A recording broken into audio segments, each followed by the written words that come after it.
نیت کی اہمیت اور واقعہ ایک عورت کا۔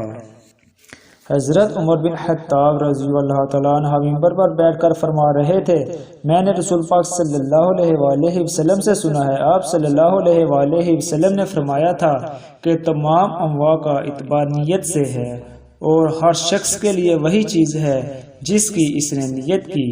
لہٰذا اگر کسی کی ہجرت اس لیے ہو کہ دنیاوی کام حاصل کرے یا کسی عورت سے نکاح کر لے تو اس کی ہجرت در حقیقت اس چیز کے لیے ہوگی جس کی نیت اس نے ہجرت کی ہے، یعنی تمام انواع کا دارومدار نیتوں پر ہے۔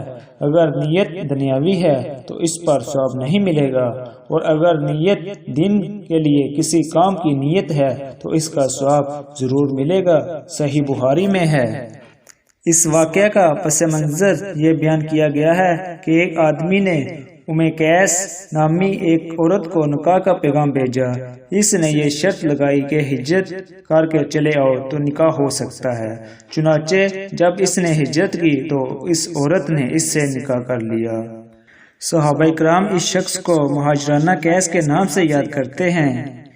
اس حدیث سے نیت کی اہمیت واضح ہوئی ہے، لیکن اس کا مطلب ہرگز نہیں کہ برے کام بھی اچھی نیت کے کرنے سے اچھے ہو جائیں، بلکہ مراد یہ ہے کہ جائز کام اچھی نیت سے اچھے اور برے کام بری نیت سے برے ہوتے ہیں۔ اچھی بات پھیلانا صدقہ جاریہ ہے۔ اس ویڈیو کو صدقہ جاریہ سمجھ کر دوستوں کے ساتھ شیئر کریں۔